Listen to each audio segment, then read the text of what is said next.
चार कारण बताए गए धर्म के द्वारा। ये दुख के चार कारण कौन कौन से हैं? दुख का प्रथम कारण काल, दूसरा कारण कर्म, तीसरा कारण काल कर्म स्वभाव और ईर्ष्या। ये दुख के चार कारण हैं।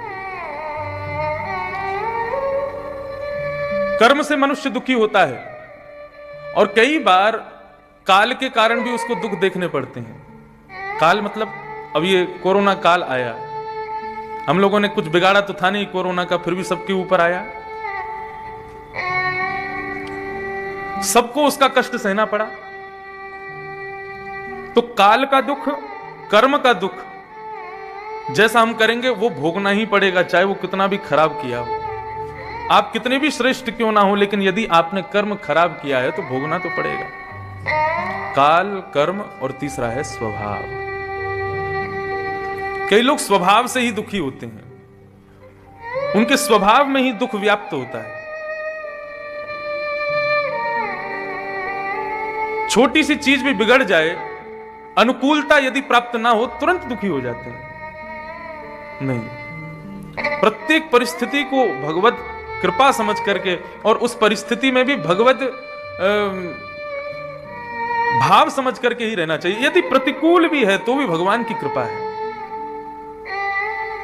तो भी भगवत कृपा है, स्वभाव से दुखी नहीं। तो कर्म, काल, स्वभाव और चौथा है ईर्ष्या, दूसरे का सुख वो दुखी करता है। ये चार प्रकार के दुखों के विषय में बात वृषभ और धर्म और परीक्षित के मध्य हुई।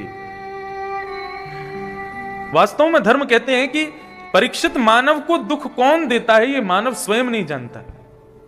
मानव दुखी है, उससे पूछो आज दुखी क्यों हो, आज दुख का कारण कोई और है, कल दुख का कारण कोई और है। प्रत्येक दिन हमारे दुख के कारण बदलते रहते हैं और कई बार तो हमारे दुख के कारण वही बन जाते हैं जिनसे हमको सुख मिल रहा था। क्यों? लाइब्रेरी में जहां नजर घुमाओगे वहां पर किताब ही दिखेगी, पुस्तकालय में जहां नजर घूमेगी वहां किताब ही दिखेगी, भोजनालय में जहां नजर घुमाओगे वहां प्रसाद ही दिखेगा, भोजन ही दिखेगा।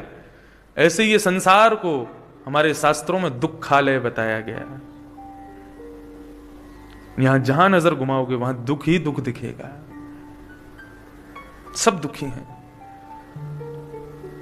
इस दुखालय ने भगवान के ही अवतार बुद्ध का प्रणयन किया।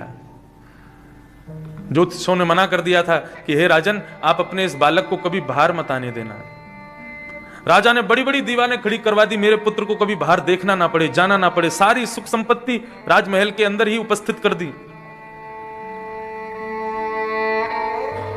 बुद्ध का ब्याह भी महल के भीतर ही हुआ, बच्चे भी महल के भीतर, उनको ये पता ही नहीं था बाहर होता क्या है।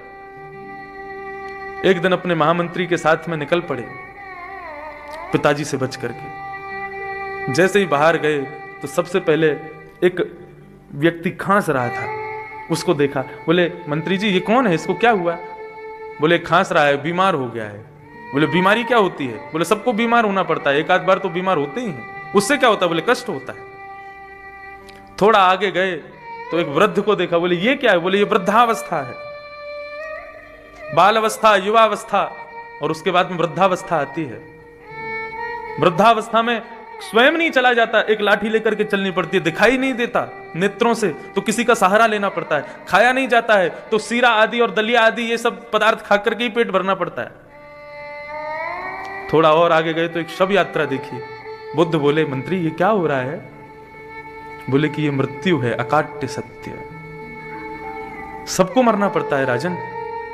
बोले सबको मरना पड़ता है? बोले हाँ, एक दिन मैं भी मर जाऊंगा। बोले हाँ, मरना तो पड़ेगा, जिसने जन्म लिया उसको मरना तो पड़ेगा। बस वही देख करके वैराग्य हो गया, अपने समस्त परिवार, कुल, खानदान सबको छोड़ करके वही भगवान बुद्ध के अवतार हुए। सोचो यदि सब जगह केवल सुख होता तो संसार कैसा होता? कभी कथा नहीं होती यदि सुख होता तो,